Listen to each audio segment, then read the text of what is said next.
Hello everyone, नमस्कार सभी को। मेरा नाम है गणेश जांगिड। स्वागत है आप सभी का तेज सिविल के यूट्यूब चैनल पर।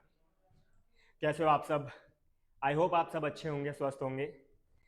तो जैसा कि आप सबको पता है कि आरपीएससी ने रिसेंटली अपने आरएएस के सिलेबस को अपडेट किया है। उसमें कुछ चेंजेस किए हैं और साथ ही कुछ पैटर्न में भी चेंजेस किए हैं। 2 मार्क के क्वेश्चंस हटाए हैं। इसी सिलसिले में तेज सिविल की टीम द्वारा science and tech, Indian economy, Indian and world geography के अपडेटेड सिलेबस को डिस्कस किया गया था। उसके सोर्सेस आपके साथ शेयर किए गए थे। इसी सीरीज को आगे बढ़ाते हुए हम ये देखेंगे कि इंडियन हिस्ट्री में किस प्रकार से सिलेबस को अपडेट किया गया है और उस अपडेटेड सिलेबस को कहां कहां से पढ़ना है, कौन सी किताबें हमको रेफर करनी है। तो चलिए सबसे पहले बात करते हैं। सबसे पहले देखते हैं नया सिलेबस। तो ये आप देख सकते हो, एक न्यू सिलेबस है और दूसरा ओल्ड सिलेबस है। अगर हम देखें तो सबसे पहला टॉपिक है कि भारत के सांस्कृतिक आधार, सिंधु और वैदिक युद्ध, 6ठी शताब्दी ईसा पूर्व के धार्मिक विचार, आजीविक, बौद्ध और जैन धर्म। अगर ओल्ड सिलेबस की बात करें तो इसमें भी भारत के सांस्कृतिक आधार, सिंधु और वैदिक काल, 6ठी शताब्दी ईसा पूर्व की श्रमण परंपराएं और नए धर्म विचार, जिसमें कि आजीविक, बौद्ध और जैन धर्म के बारे में लिखा हुआ था। तो ये एज इट इज जो टॉपिक है वापस रखा गया है। इसमें कुछ चेंजेस नहीं किए गए। और यहाँ पर सबसे अच्छी बात यह है, यहाँ पर सबसे अच्छी बात आपके लिए यह है कि इन्होंने जो धर्म है उनका नाम स्पेसिफिकली मेंशन करके रखा है कि आजीविक है या फिर बौद्ध है या जैन धर्म है। इसके बारे में आपको अच्छे से पढ़ना है। ठीक है, अगला टॉपिक देखते हैं। तो अगला टॉपिक है कि मुख्य राजवंशों के प्रमुख शासकों की उपलब्धियां, जिसमें मौर्य, कुषाण, सातवाहन, गुप्त, चालुक्य, पल्लव और चोल के बारे में हमें पढ़ना है।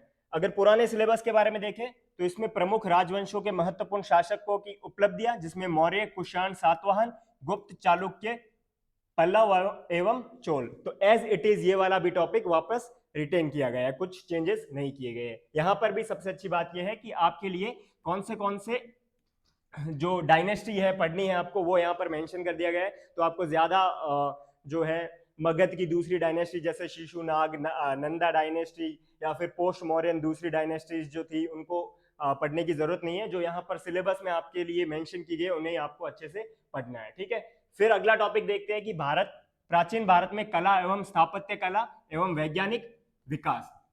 यहां पर देखते हैं पुराने सिलेबस में तो यहां पर लिखा था कि प्राचीन भारत में कला एवं वास्तुकला। अब यहां पर एक चेंज ये किया गया है कि वैज्ञानिक विकास को ऐड किया गया है। तो ये एक टॉपिक हमें मिला है कि नया टॉपिक ऐड हुआ है। तो इससे हम देखेंगे कि कहां से पढ़ना है। ठीक है, अगला देखते हैं। तो भारतीय ज्ञान एवं मूल्य व्यवस्था, जिसमें वर्णाश्रम, पुरुषार्थ, संस्कार, दर्शन एवं शिक्षा व्यवस्था की बात की गई है। तो ये कंप्लीट टॉपिक जो है पुराने सिलेबस में था नहीं, अब ये नया ऐड किया गया है। तो ये आपके एग्जाम के लिए एकदम इंपॉर्टेंट बन जाता है। हालांकि आप में से अगर किसी स्टूडेंट ने मेंस दे रखा है तो आपको पता होगा कि ये वाला टॉपिक अपन ऑलरेडी आरएस मेंस के लिए प्रिपेयर किया करते थे। तो कुछ ऐसा नया नहीं है। और दूसरा ये भी है कि ये टॉपिक एज इट इज आपके आरबीएससी की बुक से उठाया गया है, तो वहां से हम पढ़ लेंगे। ठीक है, अगला देखते हैं। तो अगला है सल्तनत काल, प्रमुख राजवंशों की उपलब्धियां, विजयनगर साम्राज्य की राजनीतिक एवं सांस्कृतिक उपलब्धियां। तो यहां पर अपन मिडाइवल इंडियन हिस्ट्री यानी कि मध्यकाल में आ गए हैं। इधर देखते हैं तो यहां पर एक टॉपिक था सल्तनत काल, प्रमुख सल्तनत शासकों की उपलब्धियां, विजयनगर की सांस्कृतिक उपलब्धियां। तो ये एज इट इज जो है टॉपिक रिटेन किया गया है। यहां से पहले अगर देखते हैं, यहां पर एक ऐड किया गया था भारतीय ज्ञान एवं मूल्य व्यवस्था। तो यहां से ये टॉपिक जो है डिलीट किया गया है कि प्राचीन भारत में भाषा एवं साहित्य का विकास, संस्कृत, प्राकृत एवं तमिल। ये टॉपिक पहले एक्सप्लिसिटली मेंशन था, ये अभी अपने सिलेबस में मेंशन नहीं है। लेकिन इसका मतलब ये नहीं कि हमें पढ़ना नहीं है, क्योंकि अगर हम आर्ट एंड कल्चर की बात कर लेते हैं तो उसमें भाषा, साहित्य ये सारे एक्चुअली मतलब वैसे ही इंक्लूड हो जाते हैं। तो वो हमें ऐसे ही पढ़ना है। पहले एक्सप्लिसिटली मेंशन था, अब मेंशन नहीं है, पर फिर भी पढ़ना तो अपन को पड़ेगा ही। ठीक है, सल्तनत वाला काल एज इट इज टॉपिक। अगला देखते हैं मुगल काल, प्रशासन एवं विभिन्न नीतियां और मराठाओं का उल्लेख किया गया है। पुराने टॉपिक में देखते हैं तो पुराने सिलेबस में दिया गया था कि मुगल काल, राजनीतिक चुनौतियां एवं सुलह, जिसमें अफगान, राजपूत और दक्कनी राज्य और मराठा। अब आपके जो नया सिलेबस है, नए सिलेबस में अफगान, राजपूत, दक्कनी राज्यों का जो पहले मेंशन था उसे डिलीट कर दिया गया है। तो मतलब अब अगर आप मुगल काल को पढ़ोगे तो आप जो है मुगल काल का अफगान, राजपूत और दक्कनी राज्यों के साथ में क्या रिलेशंस थे, उनके साथ कौन से युद्ध हुए हैं, इन सब चीजों को आपको पढ़ना जरूरी नहीं है। मराठा जो था, मराठाओं के ऊपर आपको अच्छे से जो है पढ़ाई करनी। फिर नेक्स्ट देखते हैं, अगला है मध्यकाल में कला एवं वास्तुकला, साहित्य, चित्रकला और संगीत का विकास। तो जो मिडाइवल एज है उसकी आर्ट एंड आर्किटेक्चर के बारे में बात किया गया है, इसको अपन को अच्छे से देखना है। फिर धार्मिक आंदोलन और भक्ति एवं सूफी आंदोलन का योगदान। तो एज इट इज यहाँ पर भी मध्यकाल में कला एवं वास्तुकला, चित्रकला और संगीत का विकास, और भक्ति तथा सूफी आंदोलन का धार्मिक एवं साहित्यिक योगदान। तो एज इट इज ये भी टॉपिक रिटेन किए गए हैं। तो अब तक हमने क्या देखा कि वैज्ञानिक विकास वाला एक टॉपिक ऐड किया गया है, और दूसरा भारतीय ज्ञान एवं मूल्य व्यवस्था, जिसमें कि ये पुरुषार्थ, वर्णाश्रम, जो कि हम मेंस में पहले पढ़ा करते थे, वो वाला टॉपिक अब की बार प्रीलिम्स में भी ऐड किया गया है। अब बात करते हैं आधुनिक काल की, यानी कि मॉडर्न इंडियन हिस्ट्री की। तो यहां पर स्पेसिफिकली मेंशन है कि प्रारंभिक 19वीं शताब्दी से 2000 तक, तो 19th सेंचुरी से पढ़ना है, यानी कि 1801 से अपन को पढ़ना स्टार्ट करना है। उससे पहले का ज्यादा जो है पढ़ने की जरूरत नहीं है, यानी कि जो पुर्तगाली आते हैं, डच आते हैं, उन सब के बारे में ज्यादा हमें पढ़ने की जरूरत नहीं है। हमें जो है ब्रिटिश ईस्ट इंडिया कंपनी है, उनके बारे में पढ़ना है, और वो भी 1800 से लेके। हालांकि मैं यहाँ पर अगर सीधा टॉपिक ही देख लेते हैं कि ब्रिटिश साम्राज्यवाद और प्रतिरोध, जिसमें मराठा, मैसूर, सिख के साथ उनका जो संबंध था, उसके बारे में डिस्कस किया है। यहाँ पर हो सकता है कि आरपीएस इसे और बेटर कर सकती थी, सीधा ऐसा लिखती कि भाई advent of Britishers in India. तो उससे क्या होता ना कि ये अब जैसे हमें बीच से पढ़ना पड़ेगा, है ना।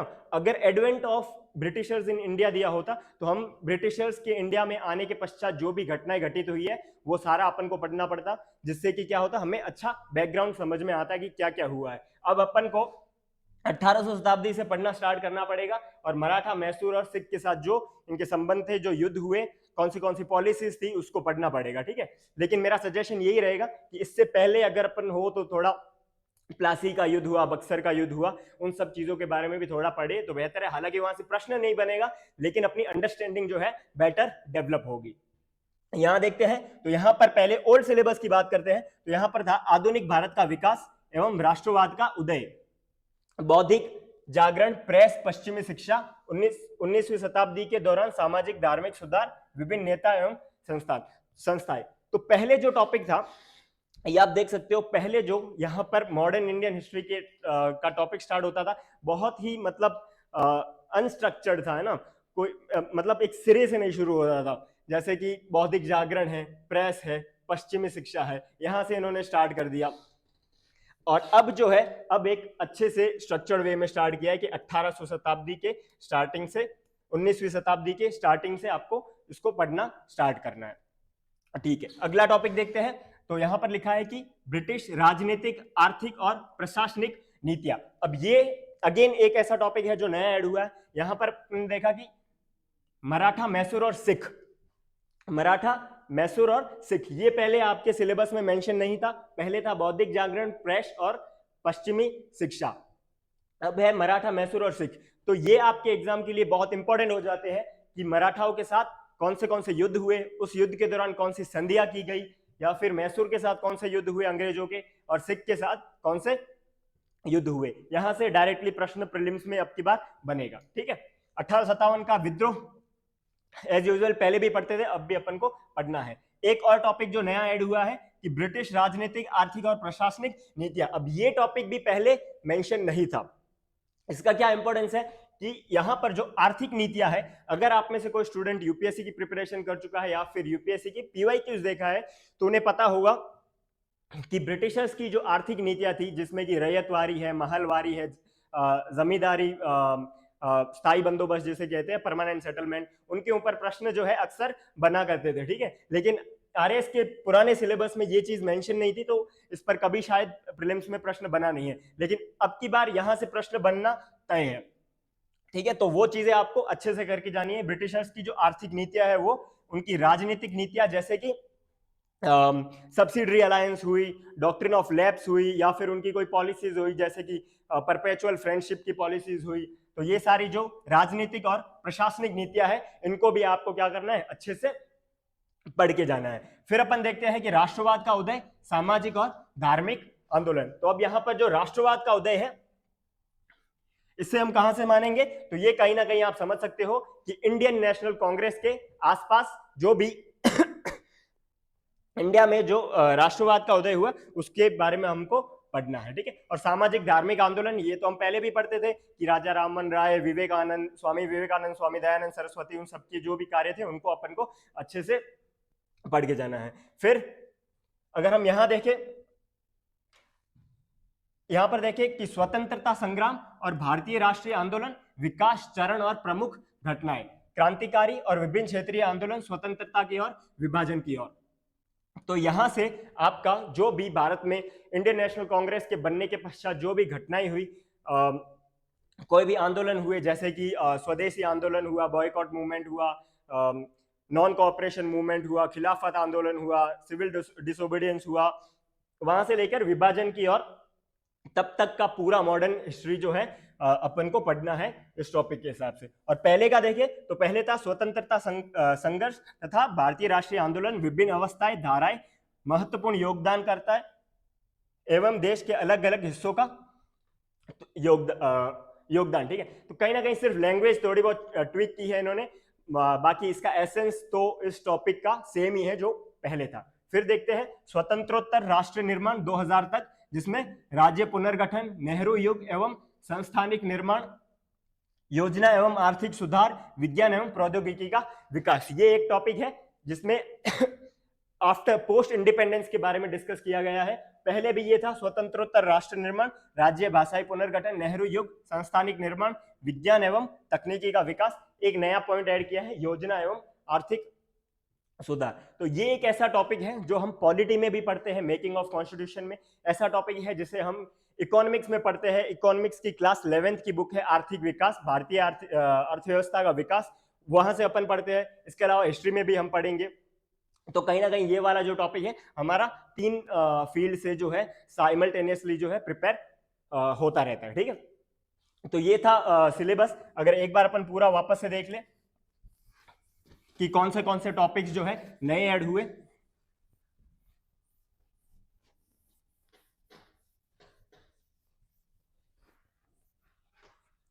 तो हमने देखा कि एक वैज्ञानिक विकास जो कि प्राचीन भारत में था, ये एक नया टॉपिक ऐड हुआ है, आरबीएससी की किताब में मिल जाएगा। इसे हम आगे और डिस्कस करेंगे कि कौन सा टॉपिक हमने आगे, मतलब आप में से अगर कोई बायोलॉजी के स्टूडेंट है, आपने लैब में डाइसेक्शन किया होगा, तो हमने ईच टॉपिक को ऐसे डाइसेक्ट करके बताया है कि कौन सा टॉपिक आरबीएससी की कौन सी किताब से, कौन से चैप्टर से अपन को पढ़ना है। इतना आपके लिए इजी कर दिया है, वो आगे हम देखेंगे। तो एक ये वैज्ञानिक विकास है, दूसरा भारतीय ज्ञान एवं मूल्य व्यवस्था, ये नया टॉपिक है, इसे भी हम देखेंगे। अगला टॉपिक मराठा मैसूर सिख वॉर इसको हमें देखना है अच्छे से, ठीक है। कौन से वॉर्स हुए, कौन सी ट्रीटीज हुई, ये हम देखेंगे। दूसरा एक टॉपिक ऐड हुआ था कि ब्रिटिश राजनीतिक, आर्थिक और प्रशासनिक नीतियां, इसे भी हम अच्छे से देखेंगे। और एक योजना और आर्थिक सुधार। तो ये था ओवरऑल ओवरव्यू न्यू सिलेबस और न्यू सिलेबस का, और किस प्रकार से ये पुराने सिलेबस से चेंज है, किस प्रकार से थोड़े बहुत अपडेशन किए गए हैं। चलिए अब देखते हैं पहले टॉपिक को कि कहां से पढ़ना है, सोर्सेज क्या है, कौन सी किताबें हमें एक्चुअली रेफर करनी है। सबसे पहले ये आप देख सकते हो कि नए सिलेबस का जो है English version, cultural foundation of India. जैसे अपडेटेड अगर मैं टॉपिक्स की बात करूं तो एक आप ये देखोगे कि scientific development in ancient India, एक ये टॉपिक हुआ। दूसरा Indian knowledge and value system, ये पुरुषार्थ वाला ये हुआ। एक था ये मराठा मैसूर और सिख वॉर, ये अपडेट है। और दूसरा है political, economic and administrative policies of Britishers, ये। और फिर था प्लानिंग एंड इकोनॉमिक रिफॉर्म। तो इतने टॉपिक जो है अपडेटेड है। अब देखते हैं कि कौन से टॉपिक को कौन सी किताब से हमें पढ़ना है, कौन सी बुक रेफर करनी है, ताकि हमारा जो इंडियन हिस्ट्री का प्रीलिम्स का सिलेबस है वो अच्छे से कवर हो जाए। पहला टॉपिक था अपने सिलेबस का, न्यू सिलेबस का, कि भारत के सांस्कृतिक आधार, सिंधु और वैदिक युग, 6ठी शताब्दी ईसा पूर्व के धार्मिक विचार, आजीविक, बौद्ध और जैन धर्म। इसको कहां से पढ़ेंगे, तो इसे हम आरबीएससी क्लास 9th और आरबीएससी क्लास 12th, ये आप देख रहे हो, आरबीएससी क्लास 12th की किताब, ये क्लास 9th की किताब। एक चीज और बता दूं मैं आपको, ये जो आरबीएससी की बुक्स है, ये बुक्स आपको इंग्लिश में भी मिल जाएगी, हिंदी में भी मिल जाएगी, है ना। तो कोई कंफ्यूजन मत रखना कि आरबीएसई की बुक सिर्फ हिंदी में है, नहीं, आपको इंग्लिश में भी मिल जाएगी। ये मैंने आपको यहाँ पर दे के रखा है, Indian history of India class 12। इसी प्रकार से 9th की भी अवेलेबल है और बाकी फाइन आर्ट्स की भी आपके लिए अवेलेबल है। तो आपको कौन सी पढ़नी है, एक क्लास 9th की बुक और क्लास 12th की बुक। अगला टॉपिक, प्राचीन भारत में कला एवं स्थापत्य कला एवं वैज्ञानिक विकास, फाइन आर्ट्स की किताब जिसे भारतीय कला का परिचय कहते हैं, ये किताब आपको अच्छे से पढ़ना है। इसके साथ एक और बुक मैं आपको रेफर करने का बोलूंगा, नितिन सिंघानिया, आप में से कई स्टूडेंट को पता भी होगा ऑलरेडी ये बुक, नितिन सिंघानिया की। ये बुक आप सिलेक्टिव रीडिंग कर सकते हो, कुछ एक टॉपिक के लिए आप पढ़ सकते हो, क्योंकि बहुत बल्कि बुक है, वर्थ नहीं है कि हम अपने एग्जाम, प्रीलिम्स एग्जाम के लिए पूरी पढ़े। मेंस के लिए कुछ टॉपिक एक्स्ट्रा पढ़ सकते हैं, लेकिन जो प्रीलिम्स के लिए है कुछ एक टॉपिक सिलेक्टिव रीडिंग से हमारा काम हो जाएगा, बाकी मोर देन सफिशिएंट हो जाएगी ये भारतीय कला का परिचय, जो फाइन आर्ट्स की एनसीईआरटी है, क्लास 11th की, हिंदी और इंग्लिश दोनों में अवेलेबल है। फिर भारतीय ज्ञान एवं मूल्य व्यवस्था, वर्णाश्रम, पुरुषार्थ, संस्कार, दर्शन एवं शिक्षा व्यवस्था, ये आरबीएसई की क्लास 12th में आपको मिल जाएगा। ये चारों बुक का जो है फ्रंट पेज है, मैंने आपको यहाँ बताया है। अब कौन से चैप्टर्स पढ़ने हैं वो भी मैं आपको बता देता हूं। ये आप देखोगे कि ये वाले टॉपिक, जैसे कि सपोज ये टॉपिक है कि आजीविक, बौद्ध और जैन धर्म, धर्मों के बारे में है।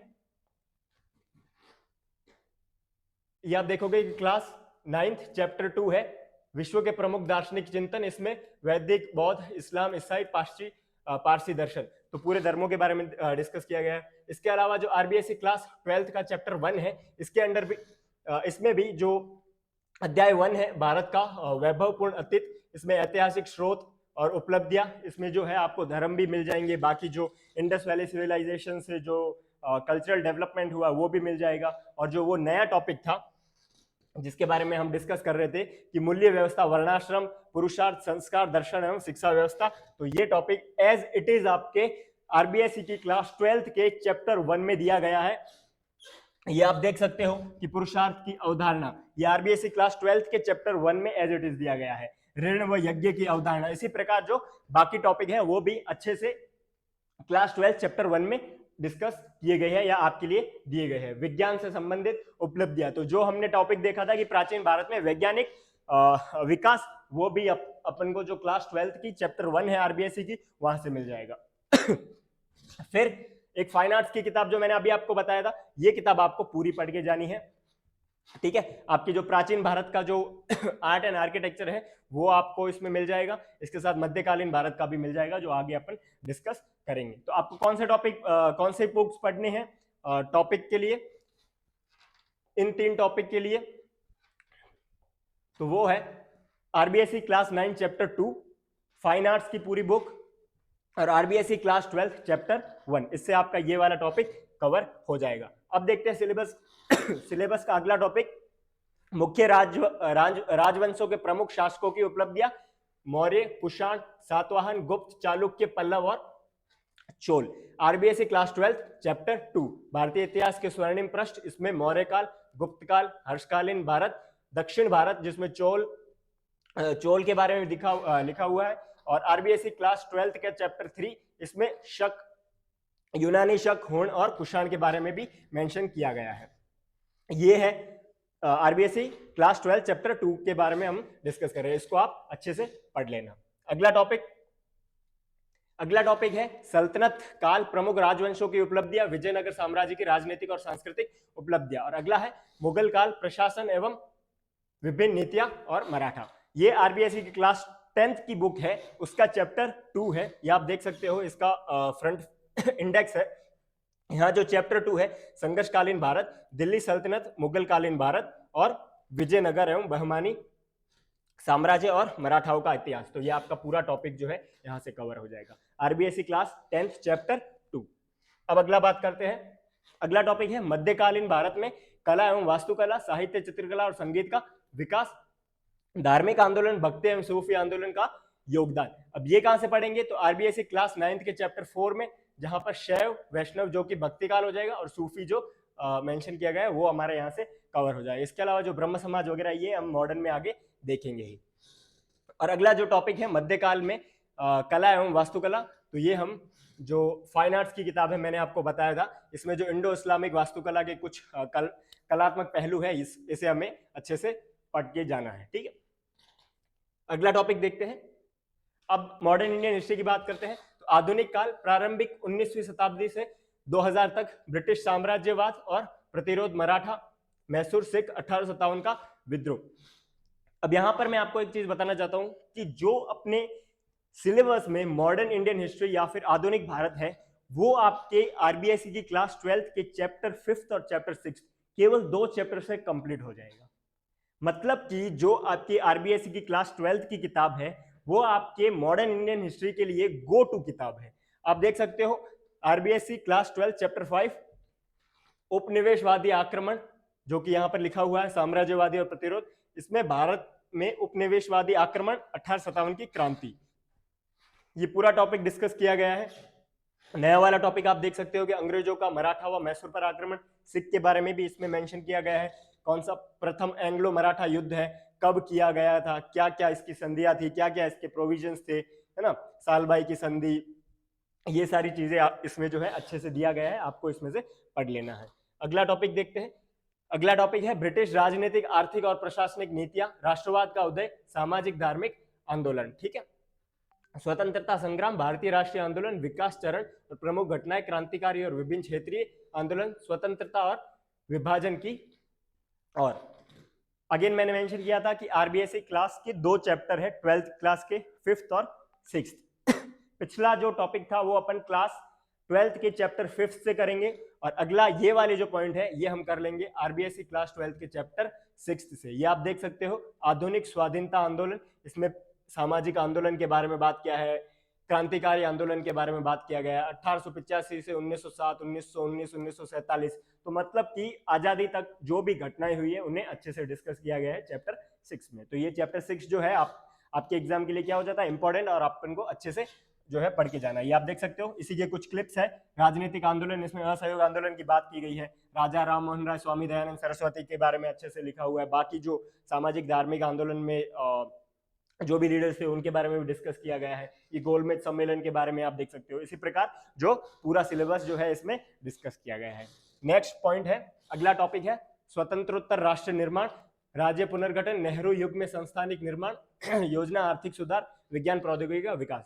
तो जैसे कि मैंने पहले आपको बताया कि ये जो टॉपिक है अपन कई जगह से पढ़ते हैं, अपने पॉलिटी से भी अपन पढ़ते हैं, इंडियन इकोनॉमी से पढ़ते हैं, क्लास 11th की जो एनसीईआरटी है, भारतीय अर्थव्यवस्था का विकास, वहां से भी पढ़ लेते हैं अपन, और इसके साथ में अपन हिस्ट्री से भी पढ़ेंगे। अब हिस्ट्री से कहां से पढ़ेंगे तो क्लास 12th की जो आरबीएससी की किताब है उसका चैप्टर 6 है, वहां से कहीं ना कहीं आपके काफी चीजें कवर हो जाएगी। उसके अलावा अगर मैं आपको बताऊं तो जो स्पेक्ट्रम की किताब है मॉडर्न इंडियन हिस्ट्री की, आप में से कई स्टूडेंट के पास होगी, अगर नहीं है तो इसे प्लीज परचेज कर लेना।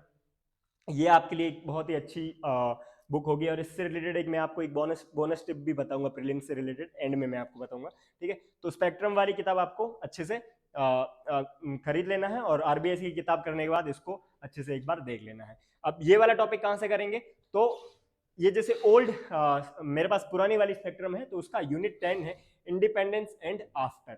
अब जो अपडेटेड होगा स्पेक्ट्रम का जो एडिशन, उसमें हो सकता है यूनिट ये 10 की जगह 12 हो जाए, है ना, वो आप देख लेना। लेकिन यूनिट का नाम है इंडिपेंडेंस एंड आफ्टर, यानी कि स्वतंत्रता के पश्चात। इसके अंतर्गत जो भी चैप्टर्स हैं ये आपको अच्छे से करके जाना है ना। तो यहां से आपका ये वाला टॉपिक पूरा हो जाएगा। ठीक है, ओके, तो ये था आपका सिलेबस, कहां से पढ़ना है मैंने आपको डिटेल्ड में बता दिया है। और अभी मैं जिस बोनस की बात कर रहा था, तो आपका जब भी प्रीलिम्स हो तो प्रीलिम्स से पहले स्पेक्ट्रम के एंड में एक अपेंडाइसिस नाम से एक अलग से सेक्शन बनाया गया है। इस सेक्शन में जो दिया गया है ये पूरा आपके प्रीलिम स्पेसिफिक दिया गया है, इसे आप अच्छे से करके जाना प्रीलिम से पहले। इसमें जो फैक्ट है उसे अच्छे से याद करके जाना, आपके मोस्ट ऑफ द क्वेश्चंस जो है यहाँ से ही हल हो जाएंगे। लेकिन इसका मतलब ये नहीं है कि बाकी जो चीजें मैंने बताई वो आप ना पढ़ोगे, लास्ट वाले 5 दिनों में सिर्फ ये पढ़ के जाओगे, नहीं, उससे आपका जो है नुकसान ही होगा, फायदा तो होगा नहीं। ये सिर्फ एक एडिशनल जो है बोनस जो है आपके लिए साबित होगा। ठीक है, ओके। तो अपन अब ओवरऑल वापस समराइज कर लेते हैं कि कौन सा टॉपिक अपन कहाँ से पढ़ेंगे। तो सबसे पहला पॉइंट था कि भारत में सांस्कृतिक आधार, सिंधु घाटी सभ्यता और जो धर्मों के बारे में था, ये अपन क्लास आरबीएससी क्लास 9th और आरबीएससी क्लास 12th से पढ़ेंगे। फिर है मुख्य राजवंश, जिसमें कि मौर्य कुषाण ये सब था, ये हम पढ़ेंगे RBSC class 12th chapter 2 and chapter 3। फिर है प्राचीन भारत में कला, स्थापत्य कला, इसको हम फाइन आर्ट्स से पढ़ेंगे। और दूसरा नितिन सिंघानिया से सिलेक्टिव रीडिंग हम करेंगे। फिर अगला है भारतीय ज्ञान एवं मूल्य व्यवस्था, वर्णाश्रम, पुरुषार्थ, संस्कार, दर्शन एवं शिक्षा व्यवस्था, आरबीएससी क्लास 12 से हमें पढ़ना है, ये चैप्टर 1। फिर है सल्तनत काल, प्रमुख राजवंश एवं उपलब्धियां, विजयनगर साम्राज्य, तो RBSC class 10th chapter 2। Mughal काल, again RBSC class 10th chapter 2। फिर मध्यकाल में कला एवं वास्तुकला, तो ये हम फाइन आर्ट्स में पढ़ेंगे। जो भी वास्तुकला आर्ट एंड कल्चर है, मॉडर्न मिडाइवल की भी और एंशियंट की भी, वो पूरी हम कहाँ से पढ़ेंगे, फाइन आर्ट्स से पढ़ लेंगे। और धार्मिक आंदोलन एवं भक्ति एवं सूफी आंदोलन, ये पढ़ेंगे आरबीएससी क्लास 9 चैप्टर 4 में। अब बात करते हैं आधुनिक काल की। तो पहला पॉइंट था जिसमें कि ब्रिटिश साम्राज्यवाद, मराठा, मैसूर और 1857 का विद्रोह है, ये आरबीएससी क्लास 12th के चैप्टर 5 से। और अगला जो पॉइंट है ये पूरा विभाजन की ओर तक जो है, ये आरबीएससी क्लास 12th के चैप्टर 6 से हम कर लेंगे। और लास्ट इंडिपेंडेंस वाला है, पोस्ट इंडिपेंडेंस का, तो ये स्पेक्ट्रम में हो जाएगा और बाकी थोड़ा बहुत चैप्टर 6 से भी आपका कवर हो जाएगा। ठीक है, तो ये था आज का सेशन। आई होप आपको पसंद आया होगा। इसमें हमने नए वाले सिलेबस को देखा कि कौन से टॉपिक्स अपडेट किए गए हैं, कौन से टॉपिक जो है डिलीट किए गए हैं, कौन से टॉपिक के लिए कौन सा जो है चैप्टर हमें पढ़ना है, कौन सी बुक हमें पढ़नी है। एट द एंड मैं आपको बस यही कहना चाहूँगा कि जो इंडियन हिस्ट्री है वो एक ऐसा टॉपिक है, जो ऐसा सब्जेक्ट है जो आरएएस की प्रिपरेशन के दौरान काफ़ी स्टूडेंट्स को समझ ही नहीं आता कि पढ़ना कैसे है। सबसे ज़्यादा डाउटफुल स्टूडेंट इंडियन इकोनॉमी और इंडियन हिस्ट्री में ही रहते हैं। तो इंडियन हिस्ट्री के लिए बस मैं ये कहना चाहूँगा कि आपको टाइमलाइन पता होना ज़रूरी है, आपको क्रोनोलॉजी पता होनी ज़रूरी है ना। एक बार आप टाइमलाइन बना लेना, ओवरव्यू बना लेना कि कौन सी घटना कब हुई थी, है ना, उससे आपको ईजी हो जाएगा। ऐसा ओवरव्यू बना के आप देख लेना कि यहाँ से जो है शताब्दी शुरू होती है, शताब्दी के बाद, ईसा पूर्व के बाद कौन सी घटना हुई थी, उससे पहले कौन सी घटना हुई थी। जैसे इंडस वैली सिविलाइजेशन हुआ, वैदिक काल हुआ, इसमें जनपद आए, जनपद के दौरान जो है बौद्ध धर्म, जैन धर्म आया। फिर अपन देखते हैं गुप्त काल आया, गुप्त काल के बाद जो सल्तनत पीरियड आया, मुगल काल आया, मुगल काल के बाद अंग्रेज आए, है ना। ऐसा करके फिर एंड में हम देखेंगे कि कौन से मुख्य आंदोलन हुए, वो देख लेंगे। तो इस टाइमलाइन से आपको ओवरव्यू मिल जाएगा और उसके अंदर फिर आपको क्या करना है, सिर्फ फैक्ट ही तो याद करने हैं। एक बार टाइमलाइन याद होना जरूरी है। तो ये था आज का सेशन। आई होप आपको पसंद आया होगा। Thank you very much.